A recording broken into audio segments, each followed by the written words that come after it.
Hey everyone, in the video today I've been challenged by a viewer of the channel, Ronald. He wants to see what we can do away from the big epic landscape and getting into something more relatable like botanic gardens or the local park. So we're doing just that.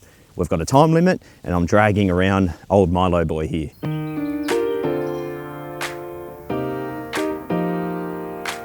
So here we are at the local park. Now, if you're out walking the dog or just having a leisurely stroll, you probably just bring the camera with one lens.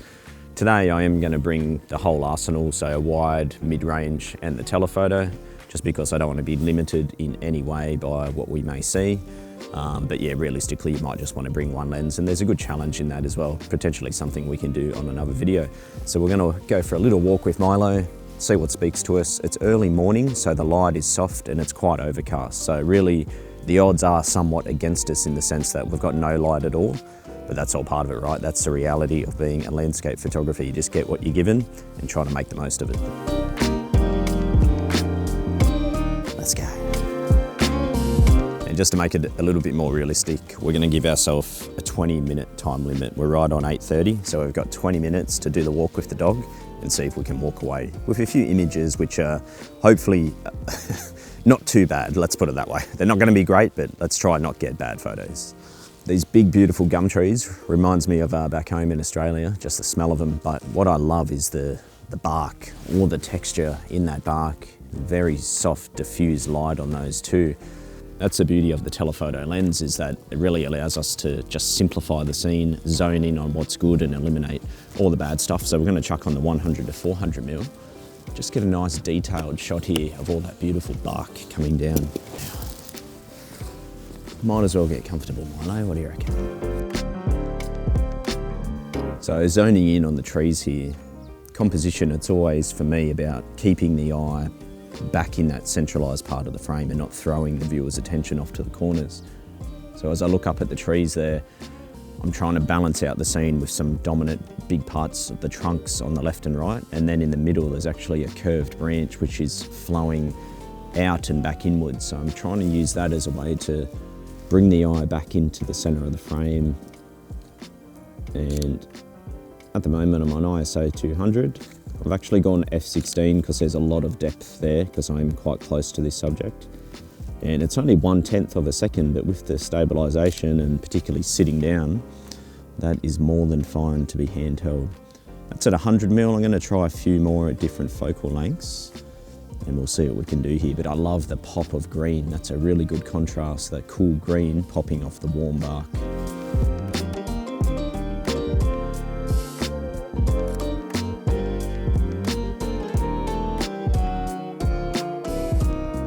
It's all about just being an observer. Just take your time, just really see what catches your eye. Essentially, that's what photography is about. Milo is getting comfortable. However, we're probably just blown. That's pretty scary. 9 minutes already. We've got about 11 minutes to go, so we better keep moving. Let's see what else we can get.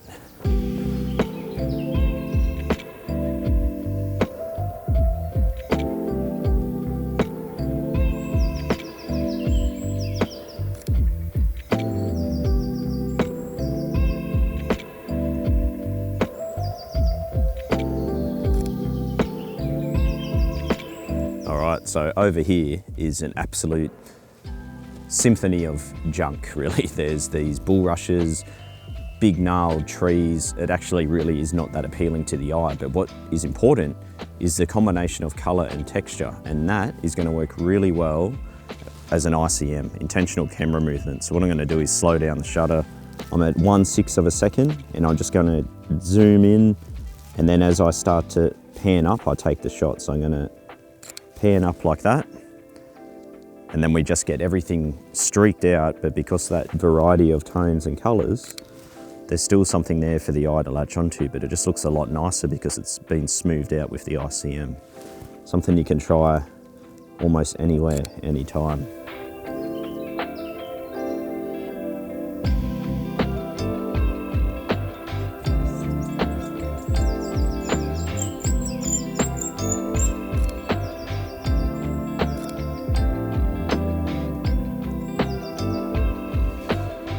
All right, just put the wide angle on. Big beautiful tree here. arching all the way out, that's perfect wide angle scene. There's lots of leaves on the ground. At the moment, I'm just staying up high and not really worrying about foreground matter. And it's just a nice, really simple scene. The wide angle at 12mm is just getting in.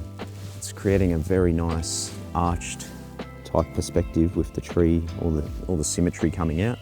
If we get down low, we might be able to find a few leaves that we can get in the front as well, just to create the depth. And yeah, you can get all these colours in down the bottom there. All right, time is against us, so I might keep walking. Let's see what else we can find. All right, Milo.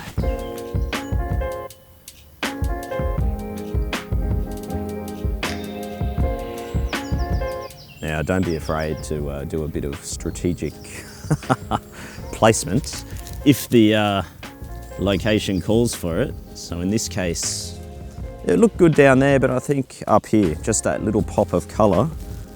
And come on guys, let's face it, I'm not the first person to do this, right? But it does look pretty cool if you have the right subject matter there.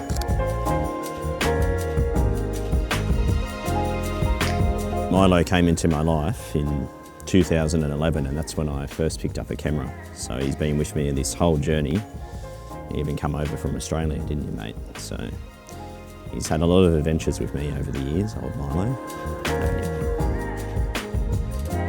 So some big long trunks over here, and the branches are beautiful as well. I think this can make for a good ICM, so we'll do another intentional camera movement on there, streak those trunks out, and then we might just get some tighter shots of all the beautiful leaves and branches coming off. Looks good. What do you reckon, Milo?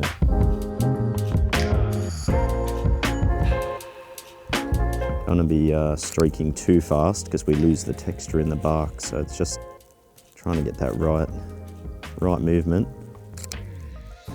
Something like that, potentially.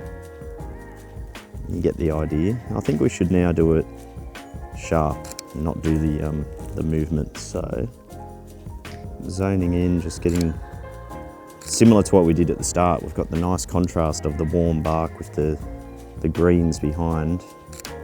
I like 3 as well. The odd number there just keeps the eye floating through the scene. It's going to be real nice here in the next month when all the leaves start to change. All right, we've got about 2 minutes left. Let's quickly run down to the small lake down here and we'll see what we can find with the water. I don't know if it's been much of a walk for Milo. Look at him. Hey, not much exercise for you, mate, just how he likes it. Let's go. Reflection City. Could definitely go for the obvious wide angle approach, but still got the telly on. Maybe a few tighter ones where I've got the flax in the background there with the reflections. Wow, that actually looks pretty cool. Wow, this looks phenomenal through the long lens, like a watercolor. The reflections there with the various green tones and the different shapes with the trees and the flax. I actually really liking this image, to be honest.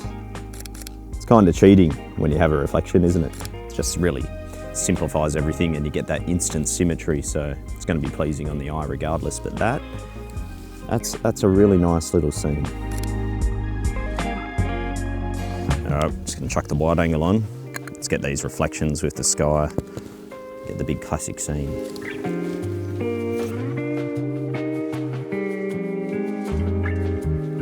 Definitely works, but I'm certainly a sucker for that telephoto perspective that we got, that's for sure.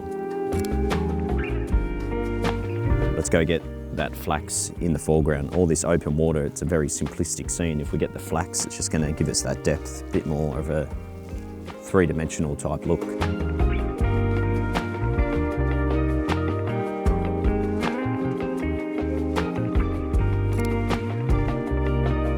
Well, I dare say, yep, we're out of time and we've gone over time. Hopefully you don't penalise me for that. Hopefully you enjoyed watching. I know I was actually pleasantly surprised with that reflection shot and some of the textures on the bark.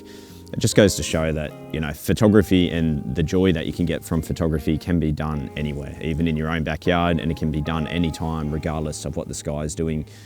It's about that creativity, and you're not going to create a nice image if you're not actually getting out with the camera. So I really recommend that you get out as much as possible. Just take it along with you. If you're going out with your family, taking the dog for a walk, whatever it may be, and you honestly, I know for me, so over the years, I've been surprised countless times by nature. Those fleeting moments always pop up when you least expect it. All right guys, thank you so much for checking out the video. As always, if you have any questions, comments, or even suggestions, leave them below and I'll get back to you. Thank you, I'll see you in the next video.